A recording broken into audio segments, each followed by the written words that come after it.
Hello, good evening, everyone. Thanks so much for joining us on episode 116 of SCOTONOMICS. We're going to be covering one of our key fundamental topics here on SCOTONOMICS, which is modern monetary theory in detail with a brilliant economist, Eric Tymoigne. Hello, Kieran. How are you doing? I'm good. I'm looking forward to the Mansion House speech tomorrow. That should be interesting. I'm sure we'll get some fruit for our next episode from that as well. That's where the Chancellor speaks to the City of London, isn't it? She'll be in very good company that she's used to. I would imagine she knows most of the people in the room. That should be interesting. Well, tonight we've got a pretty detailed conversation on MMT, but I would certainly say this is really good for our audience who understand MMT to a good extent, but it's also really good for people who are kind of not too sure about MMT, what it is, or want a little bit more detail.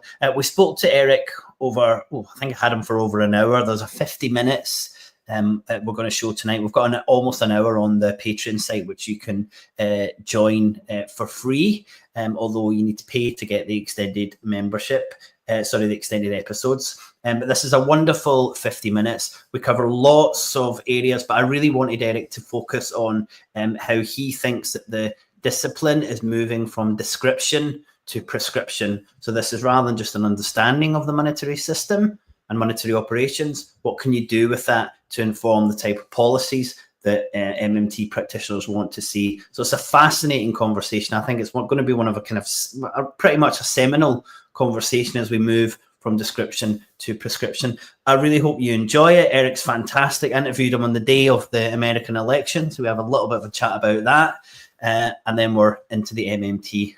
Kieran and I will see you back here in about 50 minutes' time. Enjoy this one.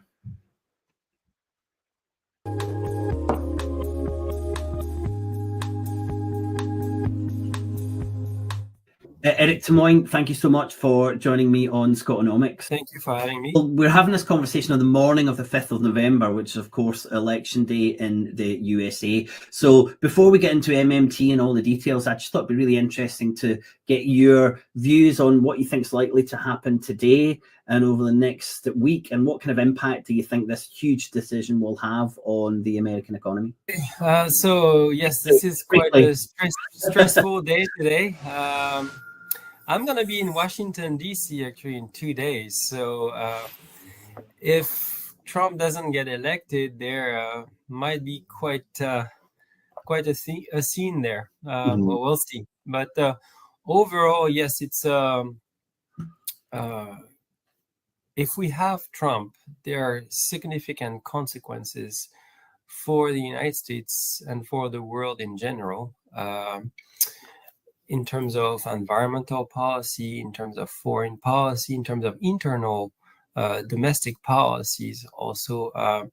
And given that what he has stated in terms of how he would manage the first few days after the election, it's very worrisome. He wants to put people in prison. He wants to investigate people. That's crazy.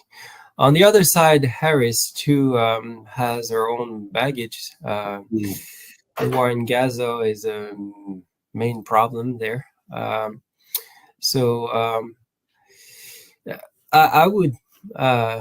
think there is going to be, if she wins, there will also be instability in the sense of the fact that, well, will the other side acknowledge her victory? And I highly doubt it. So we are in uncertain territory either ways, basically. Yeah. Well, I mean, who do you think better understands MMT in this kind of descriptive part of of modern monetary theory around monetary operations and the importance or not of the fiscal deficit? We have Ocasio-Cortez that basically embraced MMT. Okay, and so she has, I think, a good understanding of what this is all about. Stephanie Kelton worked for Bernie Sanders. Now he has, I think he still works in the traditional framework, and at don't think will explicitly endorse MMT, but he understands how to use that to work with the government, within the government, how to frame things, how to debate things within the government. So we have an ally there. Now, on the Trump side, when he was president, he did say that deficits don't matter. We can issue the money too.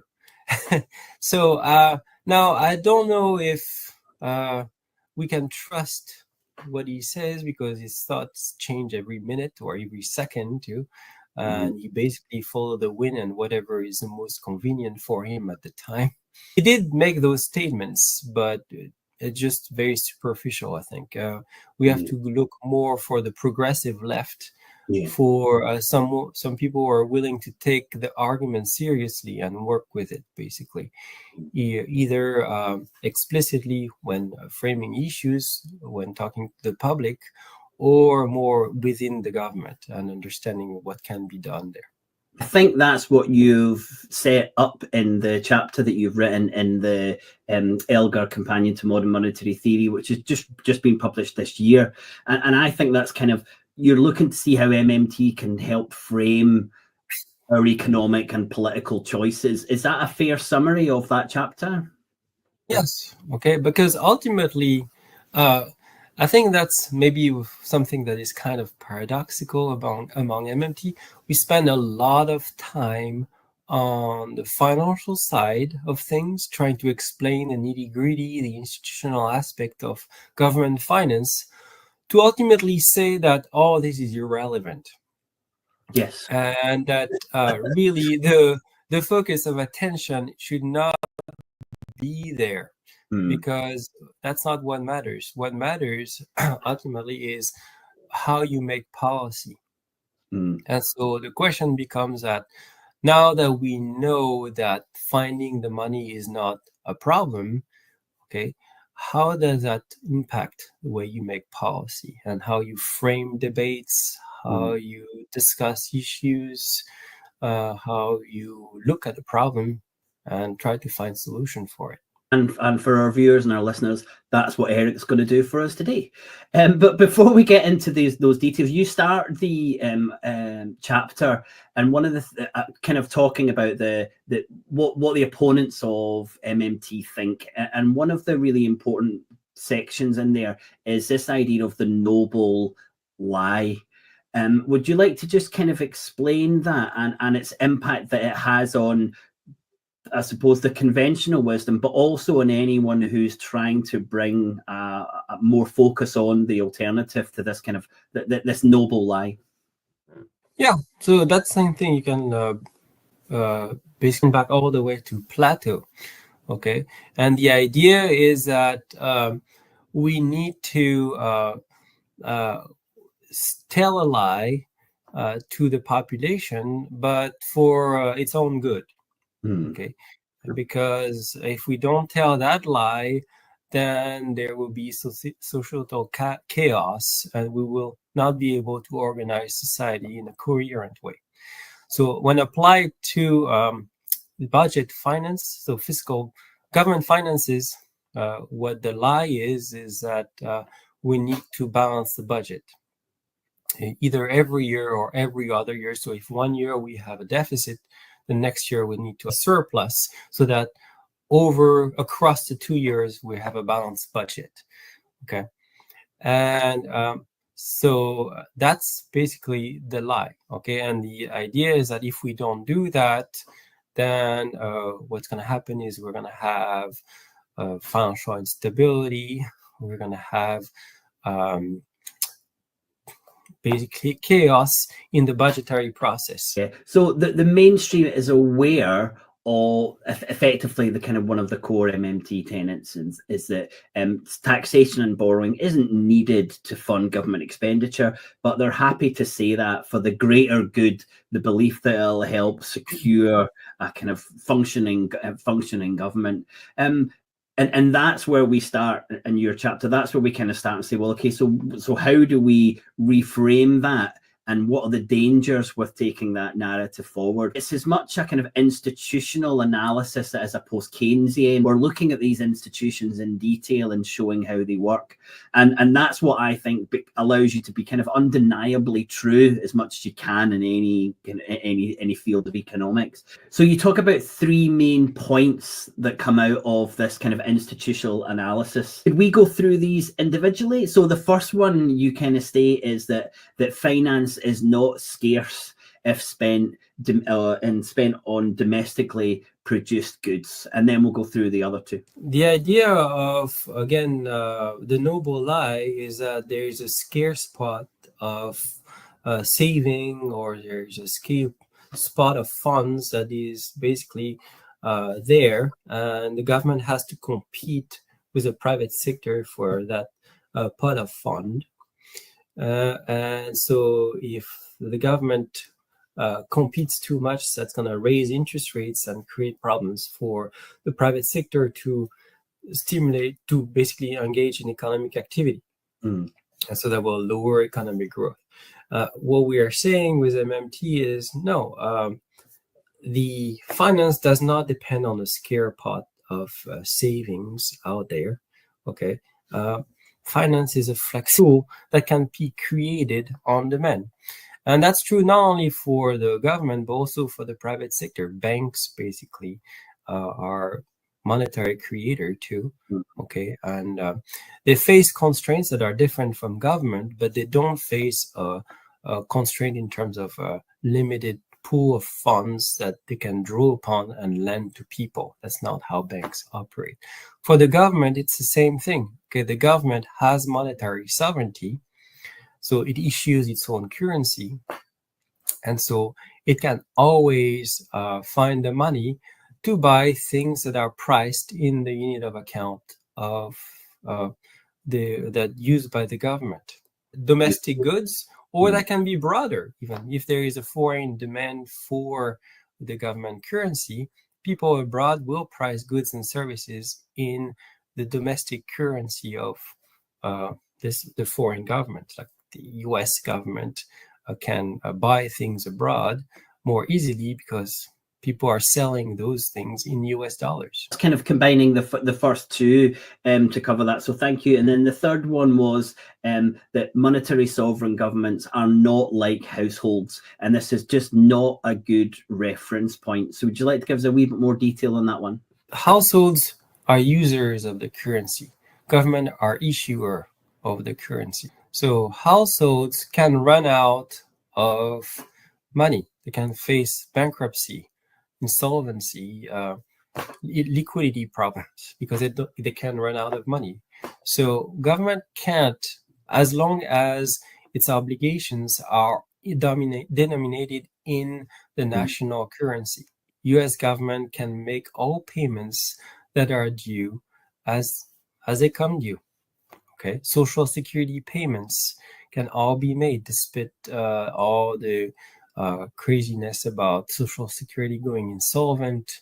We're going to run out of money. No, okay, we can find the money. So the issue with Social Security is not an issue of finding the money because we create the money, we create the dollar as a government. That's the key difference. Once you understand the difference between issuer of the currency and user of the currency, from there you can really understand that financial constraints don't apply to an issuer of the currency.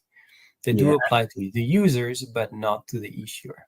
Yeah, I definitely think that is at least half the battle when you understand that relationship. And in Scotland, there's a confusion, and I'm sure there is in the States when you're thinking about federal government and local government, because no one really understands that it's the UK government that's the currency issuer and the Scottish government is the currency user.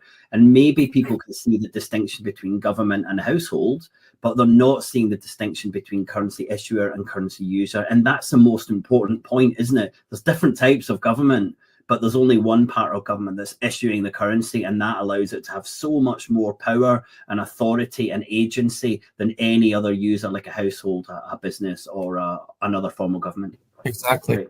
Okay, so that's fantastic, bringing this all together. And you can see in the paper, and I'll quote here, you say that government spending and tax policy ought to be set and are dependently without regard to impact of the fiscal position, but rather with regard to the impact of the domestic economy, including inflation. What's the policy implications that come from that understanding? If finance isn't scarce, if there is a difference between an issuer and a user, what types of policies kind of naturally evolve from that?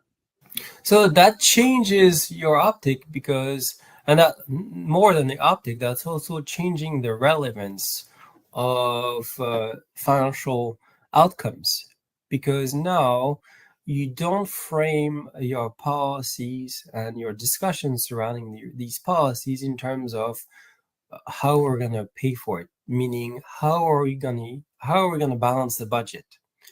So let's say you want to do a policy that feed all the poor children a meal every day, okay, and that's going to cost $100 million for the year. Currently, the way this policy proposal would be discussed is the first question: how are you going to pay for it? Means how are you going to find the money? And the Congressional Budget Office is going to look at the project and basically judge it strictly from the viewpoint of, will it increase the public debt? Okay, that is, will it generate a deficit? Okay. And the only way such a proposal would pass Congress if it is paid for, okay, at least would be even put on the floor. Now, pass, that's not sure, but at least put on the floor for a vote. For the audience means that you would say that we're going to borrow to pay for this, or we're going to tax to pay for this. That's right. And so, and preferably we want a tax. Okay, we don't want to actually, if you end up having to borrow and emit public debt, that's not a good thing. You want actually to pay for it by taxation or reducing spending somewhere else, so that overall your budget stays balanced. Okay, so the key metric you look at to decide if a proposal is sound is, will it generate a fiscal deficit or not, or is it paid for through taxation? And what we're saying is that no, this way of looking at the proposal is incorrect. Okay, there are several reasons for that. The first one is, if you look at this fear of deficits, where does it come from? Well, it comes from the idea that fiscal deficits raise interest rates. Well, if you look at the data, there is no relation between fiscal deficits and interest rate. Interest rates are driven by monetary policy, not fiscal balance. It's also the fear that in the future, the public debt will have to be repaid by our grandchildren, and so they will have to pay higher taxes. Well, if that was true, today we'd face much higher taxes than in the past, because we are the great-grandchildren of our previous ancestors, and they have increased the public debt tremendously. No, we will never repay the public debt. A third issue, and there is no reason to, public debt plays an important public purpose, so we want to keep it. The third reason is that, if we keep borrowing money, and then the share of interest payment in the budget will balloon, and there won't be any money left for any other things. So we want to make sure that every additional spending we do is matched by more taxation, so we don't need to borrow money. And again, if you look at the data of the share of interest payment in government spending, there is no relation between that and the size of the public debt, which has been basically growing exponentially, nor with the size of the public debt relative to GDP. Okay, what drives that share is interest rates and they're uncorrelated to fiscal deficits. They're driven by monetary policy. And they are a policy choice, the interest rates. That's right. So that's a policy choice. And it's also driven by the size of government spending. So the Congress can always appropriate more funds for whatever you want to spend on. So the classic case, of course, is World War II, where you have a huge increase in the public debt relative to GDP, and the share of interest payment in the budget falls to historical low because the government decided to spend way more on the war. We had the same thing during COVID. Yeah. And so there are, you can go through several reasons why this fiscal deficit optic is incorrect. It comes from fear that the deficit does bad thing. Okay. And we're going to run out of money and all those. And really, it doesn't. Okay. If you look carefully at the data, it doesn't. If you look at the institutional practices between the central bank and the treasury, you can see that they coordinate their activities so that we can always find the money. Leave aside this idea that if we have a proposal, we're going to have to look, does that create a deficit? Who cares? It might lead to a fiscal surplus. It might lead to a fiscal deficit or balanced budget. That's not the relevant metric to judge the proposal. What you're going to judge the proposal on is, does it achieve the outcome you want to achieve? So in our cases, will $100 million be enough to feed all the kids? Do we have enough food to feed these kids or not? Okay, maybe we don't. Okay, and so that's how you're gonna frame. So if we don't have enough food, we're gonna have to reduce the size of the proposal. Maybe we can only do $50 million, and that's how you're gonna judge the proposal. Okay, in terms of, do we have the resource, and does it fulfill what it wants to do? Maybe 100 million is not enough for the calorie intakes needed by kids. Maybe we need to increase that to 200 million. Okay, and then the question is, do we have enough food to spend for that purpose? If yes, do it. If we don't, well, we would like to, but we can't.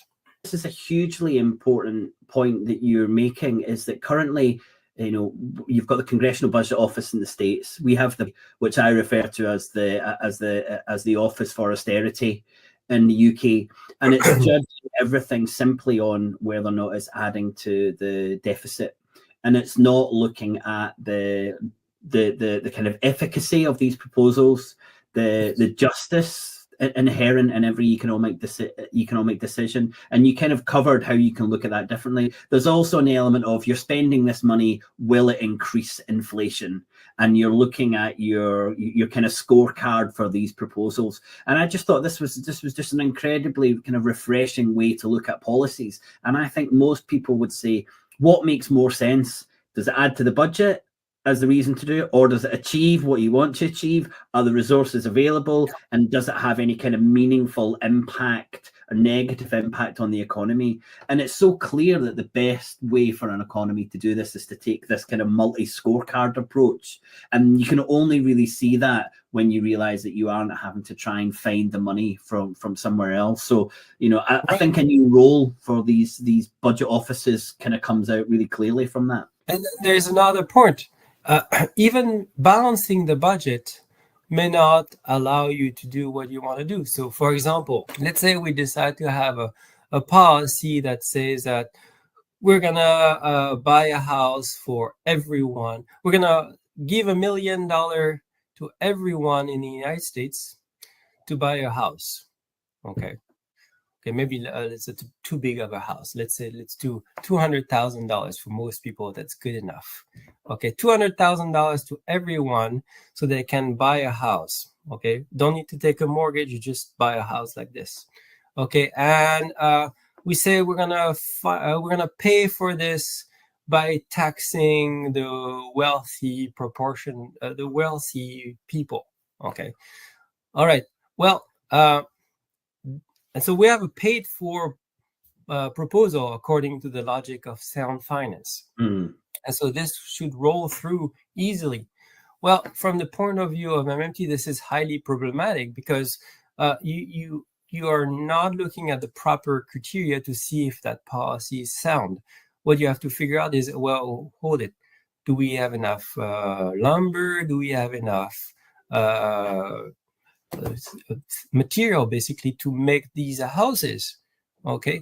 I think from the point of view of MMT, such rolling out policy carelessly like that is basically a bait and switch type of policy.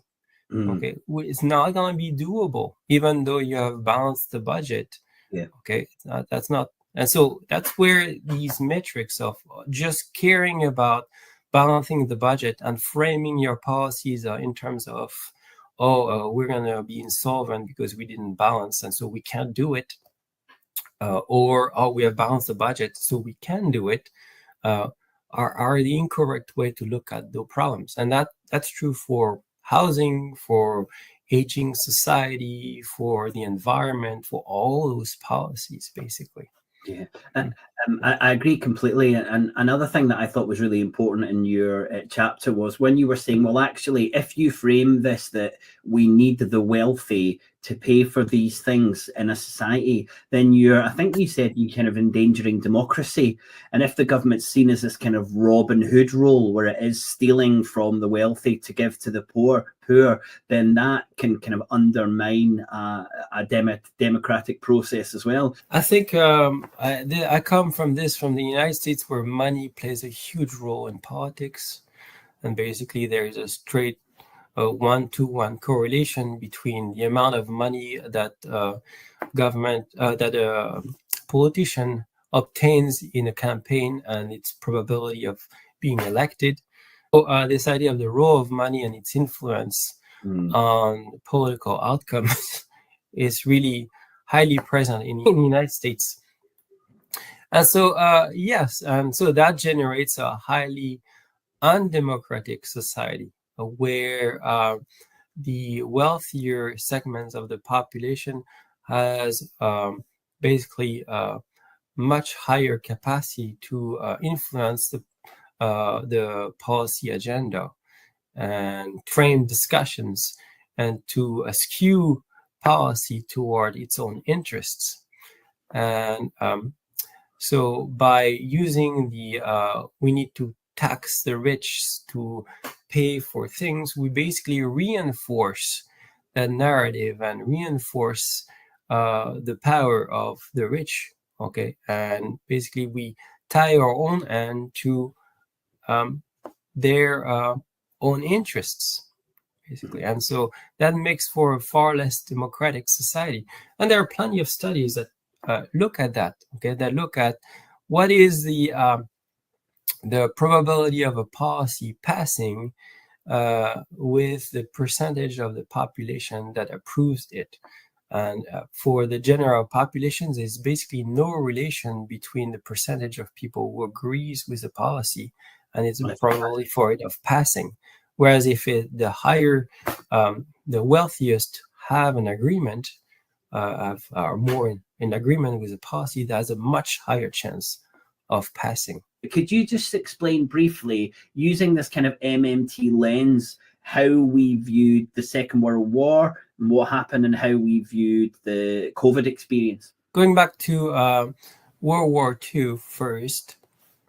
So there what we had is federal spending, okay, went from about 10% of GDP before the war to about 40% in 2 years.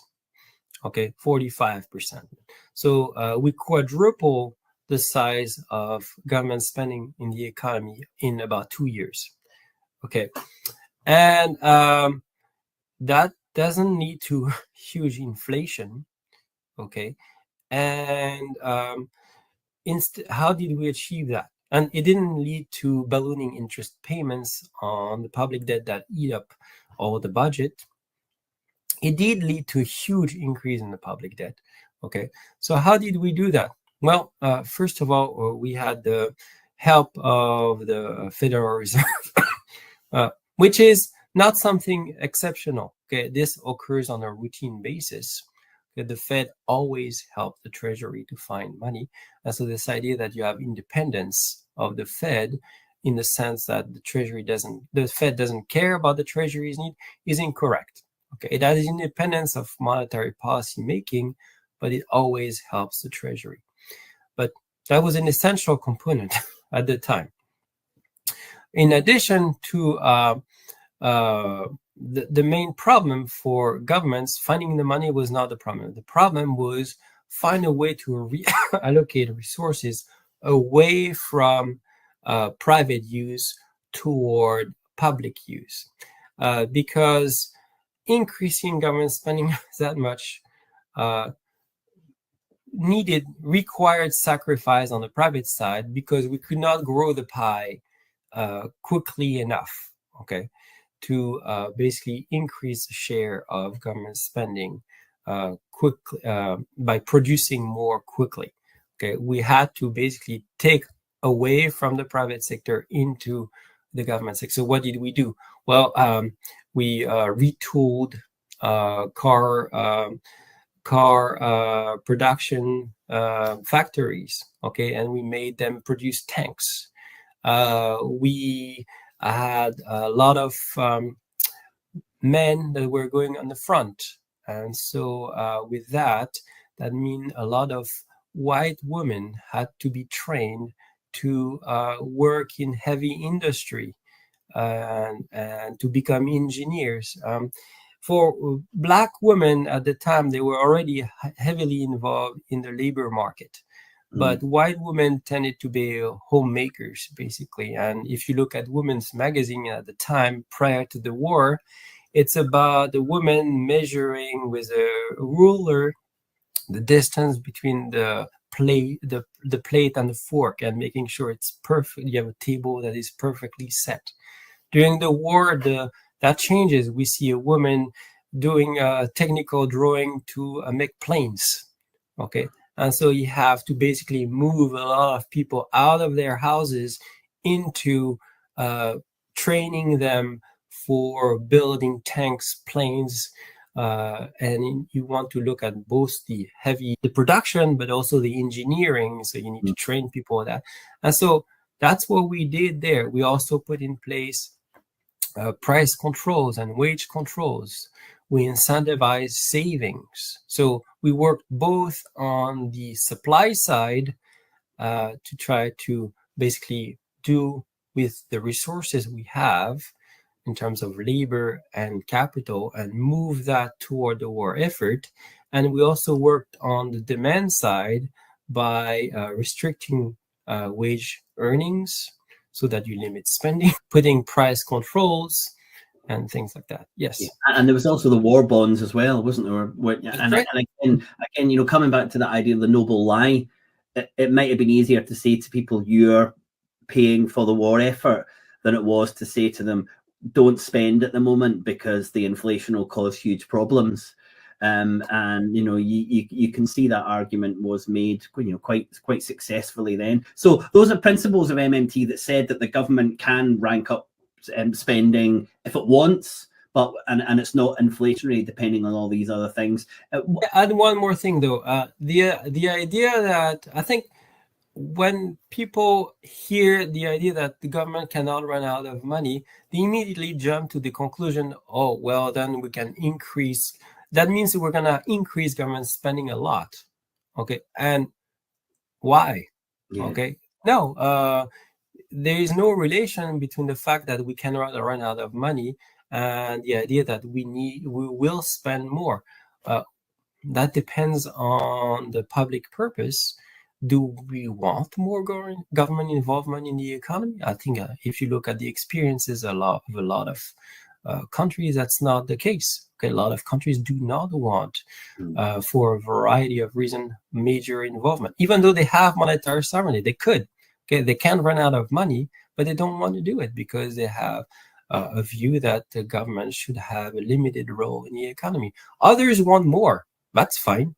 Okay, Europe, it's 50% of GDP. Japan is 20%. Okay, others is more or less. there is a discussion, but it's a political discussion about what you want the government to do for you. And so this idea that, because now we have free reign in terms of finance, we're going to spend like crazy, is not true. Okay? Yeah, back to World War II, what we're seeing is that all the evidence is that an increase in government spending doesn't cause inflation. We can do that. We can completely change how the economy functions, and we can achieve societal goals and not worry about government deficits. So getting back to COVID, same lessons from COVID or anything different? Okay, so for COVID, I think we were basically taken by surprise. Okay, and my viewpoint is, so first of all, we spent about $5 trillion in 2 years? Okay, a huge increase in government spending, massive, historically unheard of. Okay, and throughout that spending, we never heard people asking, where are we going to find the money? Hold it, we need to balance the budget. Okay. You propose to buy masks for everyone. Well, hold it. First of all, how are we going to pay for it? Okay. We can't balance the budget. Sorry, we won't do it. We want to develop vaccines for the populations and distribute it. Okay, that's going to cost $500 billion. That's your proposal. How are you going to pay for it? You didn't find the taxes? We don't do it. We just forget it.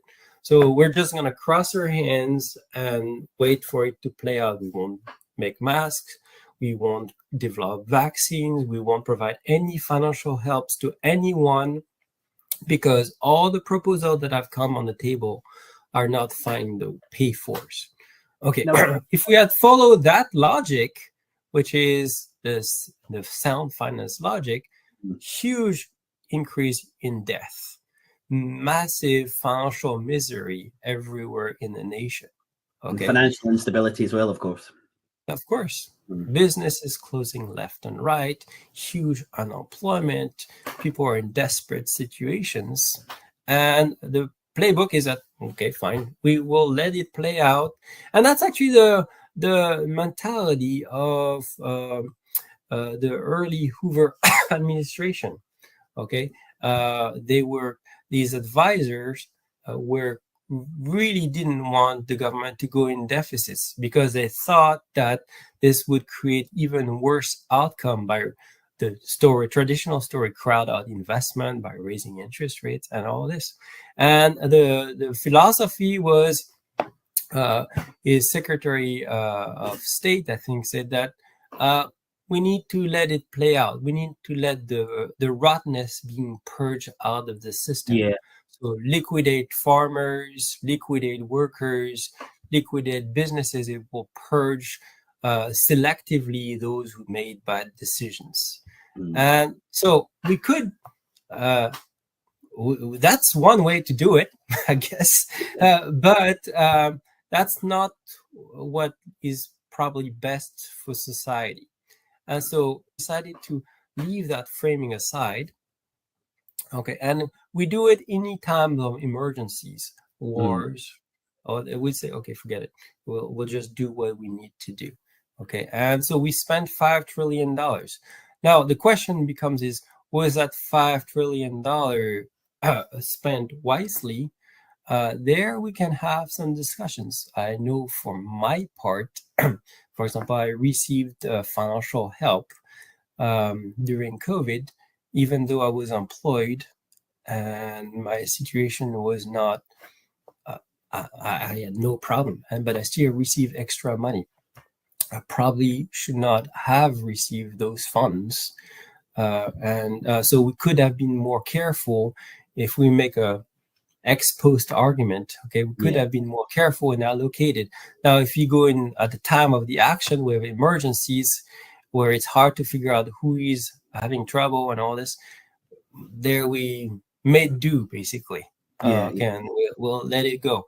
So in case of emergencies like that, when it's hard to plan more carefully, you have to do what you had to do. But ideally, when you have a proposal that is about looking long-term, like environment, like aging, you have much more time to think ahead and to plan ahead and to think carefully about where we want to spend, how much can we spend. There we have, I think, a much sounder basis of decision-making process. Yeah. And so COVID showed you basically that finding the money is not a problem. Yeah. Finding the money and spending was hugely helpful for the economy in terms of helping stabilize things. Okay. Now we had some inflation in part because, well, we gave money left and right, but that's not the only source. Okay. At least 50% of inflation here is not related at all to the demand side. Okay. You have oil price pressures, you have supply chain breaking down and shipping costs quadrupling. You have all kinds of supply side factors that come into play and contributed to inflation too. And you have, of course, price gouging also that was in the news, okay, where companies took the time of confusion regarding inflation to basically raise their markups. Okay, so those are another form of inflation that came in too. Yeah. So I think so many lessons for us to learn from those two. Do you think we are younger academics within MMT and a lot of activists are moving towards a prescriptive role for MMT? And if so, what do you think, kind of summarizing, is those likely policies? I think they were always there. I think ultimately the message was always make your policies differently than on the basis of sound finance. The paper is trying to spell that out a bit more, but you'll find it in Kelton Deficit Myth book too, okay, for example, and along with Randy's primer on MMT. It's all there, basically. And so, yeah, the main point is to look at government spending and taxes in a different way, back to Abba Lerner, even functional finance, okay, instead of sound finance. Okay, what you care about is what is the economic effects of the tax or spending proposal you want to make. So an example I take in the article, okay, is, let's say we want to have a tax policy to reduce inequality. Okay, well, the first question of order is not, oh, how much money this is going to raise, and will that help us to feed the poor kids that we were talking about before, which is actually the way Elizabeth Warren frames that type of policy. She has a wealth tax she wants to put in place, with the argument that this is to reduce income wealth inequality in that case, okay, and that this policy is good because it will raise hundreds of millions of dollars that we can use to do other things. Okay, well, hold it. The point was to reduce wealth inequality, well, not to raise money. So if you think of it this way, the way you judge a tax policy here is, first of all, you have to decide what does it mean to reduce wealth inequality. Okay, are we talking about changing the Gini coefficient? By how much? Okay, are we talking about quartile distributions? Okay, how are we going to skew this? Okay, you have to define properly what you mean by that. And let's say we want to reduce the share of wealth owned by the top 20% from, in the United States, about 80% of the wealth of the nation is held by the top 20%. We want to reduce that to 50%. Okay, so we want a 30 percentage point decline in the share of the wealth held by the top 20%. Okay, so now we have some numbers to work with that is more concrete than just reducing inequality. Okay, so, and we want to do that, we decide to do that by taxation. Okay, Could do it other ways, but we decided to do that through taxation. So now the question becomes is, how much do you have to tax the wealth to achieve that? Okay. If we follow Elizabeth Warren, we need, I think it's 3% or something like that. It's a small tax on wealth. Okay. Is that enough to reduce the share of wealth by 30 percentage points? Well, we can do an econometric analysis and see if it does. Okay. If it does, fine. Cool. Then we're good.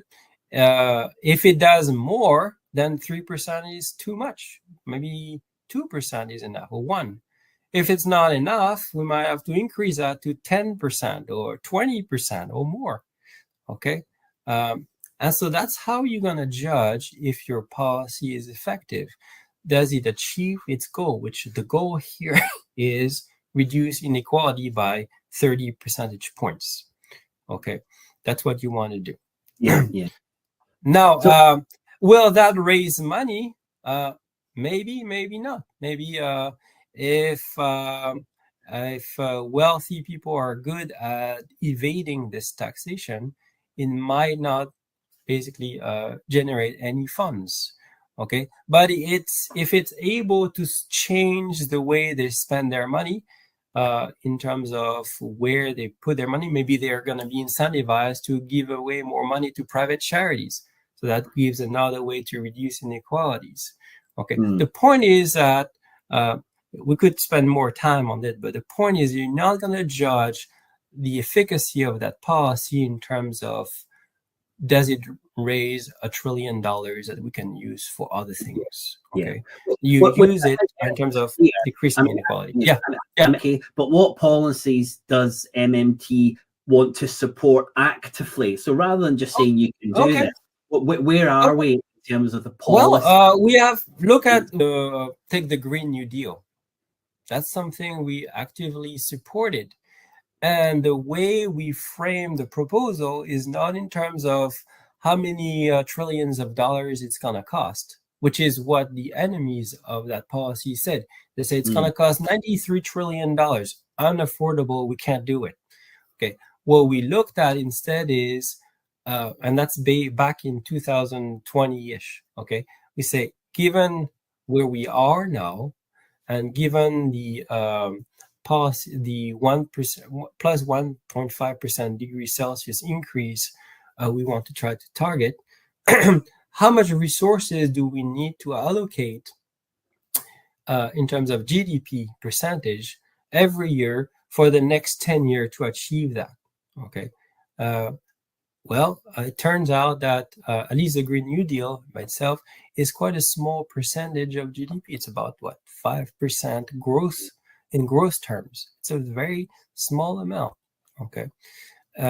So that's how you're going to judge the policy. So Green New Deal is one. Okay.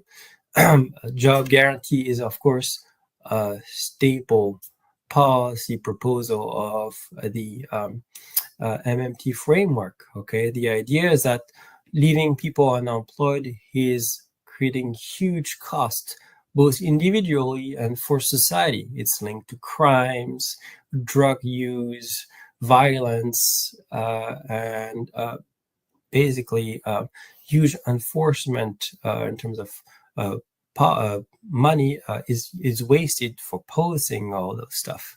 So it's much better to keep people employed. It's much less costly. It increases the probability of being rehired. It trains people in things we need. So that's another main proposal. And it's again, we judge that policy in terms of its impact on the resources it needs from the economy. And it's a small program because there are a large number of unemployed, but relative to the size of the economy, they're a small amount. Okay? It's quite far, far cheaper in terms of drains of resources, okay, than universal basic income, where you pay everyone. Here we are only focusing on the unemployed, And we also have benefits from that because we retrain them, we make them better able to enter the labor force. And so there is a supply side benefit that comes from there too.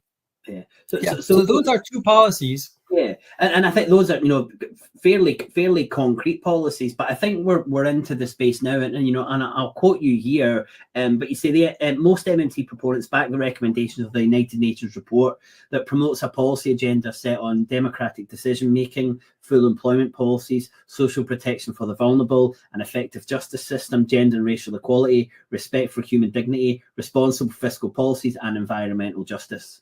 I mean, if that's where we're able to kind of start building our policy framework from, that's a really positive position to be in, to say MMT has moved or is taking this descriptive element and it is more prescriptive.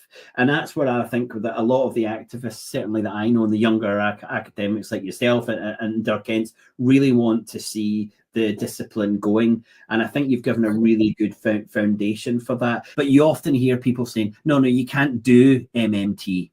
MMT is a description. And I've been saying to people, well, actually you can. And a lot of MMT academics are pushing towards that you can do MMT. That's my final question. If someone says to you, you can't do MMT, what's your comeback? If you look at the finance side, we're already doing MMT.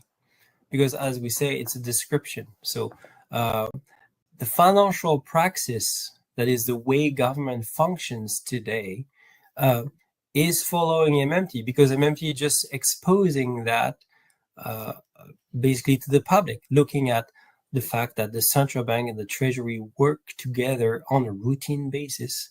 Monetary financing occurs all the time, either directly or indirectly. It's not something that is inherently leads to instability. So finding the money, not a problem. We are doing already MMT from that perspective. Where we're not doing MMT is on the policy making side. And that's where a lot of the work needs to be done. It's moving away from the fiscal austerity mindset that we must balance the budget. And so there is a lot of work to do. We're not doing MMT now. Thank you very much. Best of luck with everything that's coming up. And I hope we get some good news from where you are in the next few days. Enjoy Washington when you get there. We'll try. We'll see. All right, then. Thanks. Bye.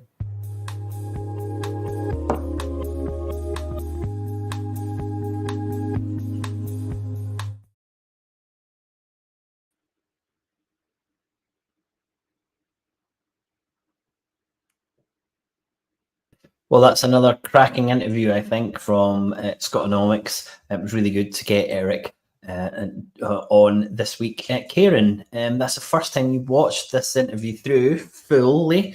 Any thoughts?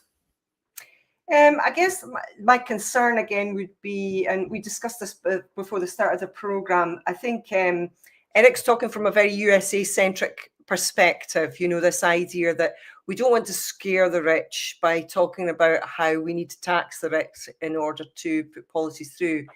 And of course, we understand that that's not in per se necessary in order to get money, but we understand that it's necessary to rebalance society. And it's a social engineering reason that you would do that, as opposed to bringing money back or cancelling out money, really, is what we're saying as well with that. And I think fundamentally for a currency issuing government, what you really have to be paying attention to is your flow and stock of money. Where is it resting? Is it doing any good resting there? Obviously, if you grow your population, you would expect your deficit to increase, because you would have, that population would have a certain amount of savings in their bank accounts. They'd be using it for exchange on a monthly basis. So of course your deficit's going to grow as your population grows as well. That makes complete sense. But where's the money? Where is it? And I think again, someone years ago said this, the UK government is the scorekeeper for the pound. It neither has pounds or doesn't have pounds. It's the scorekeeper. Where are the pounds and what are they doing? What's their function? I think the other thing as well is might be good if we could get someone from Japan to talk about how they are managing their economy with their deficit. But economists that understand MMT, in order to make policy happen, they have to get in the room with politicians or people that are going to influence politicians. So, for example, another think tank here, Commonweal, they're very busy talking to activists within the parties. They'll speak to them about their policies, and they'll go forward at a conference and then become resolutions, and resolutions pass. And sometimes the people who are elected representatives will take them forward. Not always, but that's where you would go with that if you want to influence policy, or directly go to the politicians that are already in power, and because they of course implement the policies, and if people don't like them, then you'll get a lot of bad press, and if they do like them, not so much. Yeah, okay. Yeah, I just had my microphone on while I was scribbling away there. I think watching that back again, right at the end of the interview, Eric Tymoigne said, we really need to see how we can move away from the fiscal austerity mindset. And I think that's incredibly important, that we can link this understanding of how money's created and who has the power directly to how we can effectively undermine this idea that we need an austerity mindset. And I think that's incredibly important, because that's what underpins austerity, is that, well, we can't spend, we need to save at some point, and we need to get money back from you if we give you it, and that just leads to austerity in its three forms. Industrial austerity, which is down to reducing the influence of labor. You've got fiscal austerity, which is cutting all the spending on the poorest in society, and monetary austerity, which is paying huge amounts of interest to the already wealthy. And I think MMT explains those three areas in detail. So I think it's really important that we kind of start to link MMT to the types of policies that we want to see, types of progressive policies that we want to see. I think this is a good step towards that. I think, for me, it is a lens. It's not a policy. And, you can go right or left with your understanding of how the money system works. But the other thing that I think is really super important, and we've talked about this before, is that, getting the working class people to vote and to not feel that their vote is hopeless. And I think, I'm no expert, but what concerns me with the American election that we've just had is that working class vote has moved over to Trump, and the supposed progressives in the Democratic Party seem to have lost that vote, and that concerns me as someone who considers themselves to be progressive. We need to get busy with making sure that working class people understand how the money system works, and understand that they have a voice politically as well, and use that voice. Yeah, and I think so the 2 points to mention there is that I think that an MMT understanding completely empowers the working class, because it allows them to say, you might be wealthy, but we don't need your money for a better society. And I think that really, and Eric touched on that, this idea of kind of Robin Hood, the government's got to take money from the rich to give it to us. That whole narrative just disappears. And I think that's really important. The narrative, has it? The narrative has been, you need to be deprived of your money. Not the rich. The rich have not been punished. But this is what we're moving towards now, this understanding that to pay for stuff, to pay for climate mitigation or to pay for whatever else is happening, we need to tax the wealthy. And this is kind of the progressive idea that this is what we need to do. And he was talking about Elizabeth Warren in the States. We've obviously got similar narrative in parts of the left in the UK about this. We need to tax the wealthy. James Meadway, who is firmly against MMT, believes that we can tax the wealthy up to the 125 billion pounds that we need. He thinks we can do that and there'll be no problem with that. He just lacks an understanding of the power dynamics of that. So I think that's really, really important that we do shift the narrative for that. And to go back about your first point, you're right. The right or the left can use descriptive lens, but we're not talking about the right or the left or me or you. We're talking about the economic academics who are driving the MMT framework forward. And you can look at markets, if you look at, if you look back to the 1950s, 1960s, markets was just an analysis. You could see how you allocated resources, but certain economists took that lens and pushed it to the right. And that became policy. And what we're doing now with MMT is taking that lens, but pushing it left in the hope to make that policy. So it's fair to say I see it as, central or not left and right. But these academics are really pushing it towards a much more progressive angle. And I'm, firmly supporting and doing my little bit to push that as well. Yeah, well, I mean, that's why I've stood to be a politician. Fundamentally, although a lot of people don't see councillors as politicians, that's what we are. And, we vote and spend a lot of money and what affects people's lives. So, yeah, I mean, it is a lens. I think people should be pushing for left-wing policies. Of course, I think that.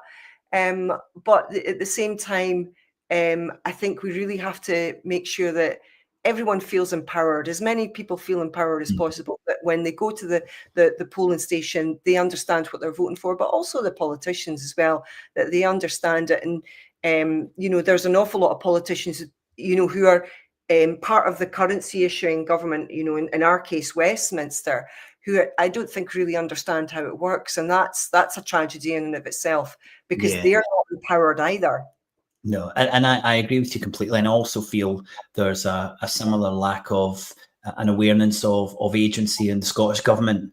And I think a lot of people in Holyrood and in government see themselves as the government of Scotland, and almost parallel or in parallel with this government in Westminster, without realising that without the authority, agency and power to create a currency, you're not a government. You're just a currency user. You're just an administration or an executive. And I don't think there's an understanding of the huge significant difference even in Westminster compared to issuing and borrowing currencies. And it was nice for us to get a little mention of Scotland in the interview and a little clip we can take there, which we're going to share from tomorrow.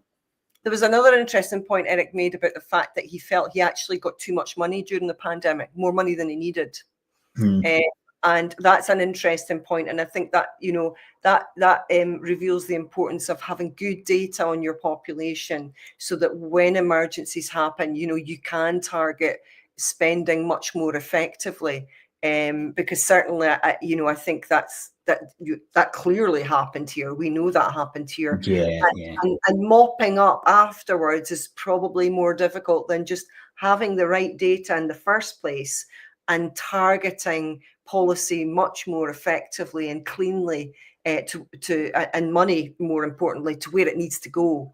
And more recently we've had an increase in spending based on people's council tax, and it's a rough measure. It's a very rough measure, but we should have more detailed data in order to make sure that policies like that are better targeted.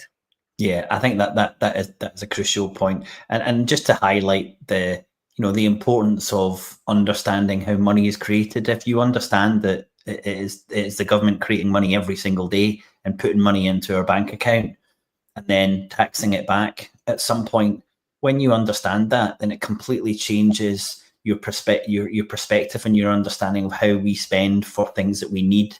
The government can spend 10 billion on X project. If it thinks it's valuable, it doesn't need that money. It eventually taxes a lot of that money back to control inflation, but it does a huge amount of good with that money if it's targeted properly. So typical classical MMT interview, which we don't do too often. So I'm really grateful for Eric for doing that one. Well, next few weeks, we're back to the UK. We've got a brilliant interview that Kieran and I recorded today with Drew Hendry about his new organisation, which is called Growth for Good.